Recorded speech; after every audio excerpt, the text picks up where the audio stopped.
Culture Eats Strategy for Breakfast. Bonjour Bruno Jourdan. Bonjour Thibault. Vous êtes dirigeant de Péval Conseil et vous êtes l'auteur avec Laurent Dugas de ce livre Transformer autrement, publié aux éditions de la Performance. Alors c'est vrai que ce mot de transformation, il est bien dans l'air du temps, hein.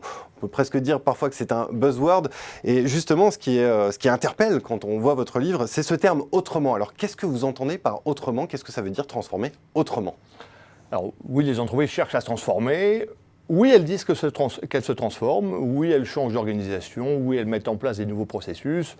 Oui, elles lancent 20 programmes et 100 projets.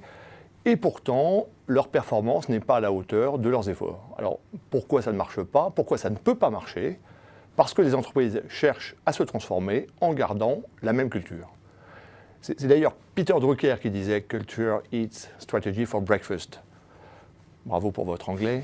Ce qu'il a voulu dire est que dès le premier matin de votre transformation, la culture de votre entreprise va manger toute crue votre stratégie. Et c'est le sujet de ce livre, comment réussir à attraper la culture pour vraiment se transformer. Alors, à qui s'adresse ce livre? Aux dirigeants? À tous ceux qui ont des clients et qui savent qu'ils ne sont plus synchrones avec eux. Alors, c'est des clients externes, classiques, le client qui paye, ou des clients internes, et ça c'est très fréquent, une direction financière ou une DSI est extrêmement challengée par ses clients. Alors on peut imaginer que le lectorat visé par ce livre, c'est surtout ceux qui ont engagé des processus de transformation, mais qui ont rencontré des problèmes. Oui, alors ceux-là, ils savent qu'ils ont un problème. Mais il y a aussi tous les autres que nous aimerions toucher. Alors d'abord, il y a les incorrigibles optimistes. Alors je ne sais pas si on va les toucher parce qu'ils sont toujours optimistes. Ils pensent qu'il suffit d'annoncer une stratégie, de faire un kick-off et puis voilà, c'est terminé. Alors il y a aussi ceux qui croient que le problème c'est les autres, plus subtils, et qui disent résistance au changement. Et puis enfin, il y a ceux qui n'ont en rien conscience que l'entreprise doit se transformer et qui se plaindront après d'avoir été ubérisés, pour prendre ce terme générique. Alors, quelle est la valeur ajoutée du livre? Autrement dit, quelles sont les leçons que le lecteur peut en tirer? Alors, d'abord, comprendre l'idée qui va lui permettre de gommer cet angle mort de la culture.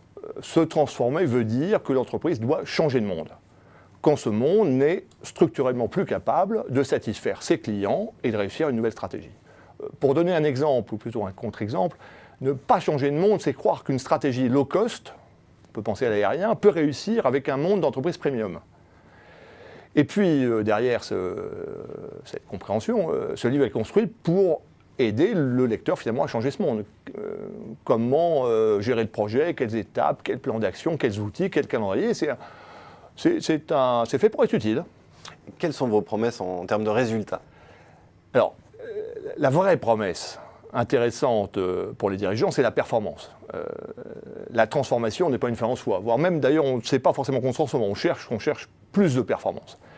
Donc c'est la marge, la satisfaction client, la mutation d'un business model, c'est tout ça. Donc performance, mais c'est aussi confort. Alors ça c'est intéressant parce que tenter de réussir une transformation avec un ADN pas du tout adapté, c'est épuisant et stressant pour les équipes.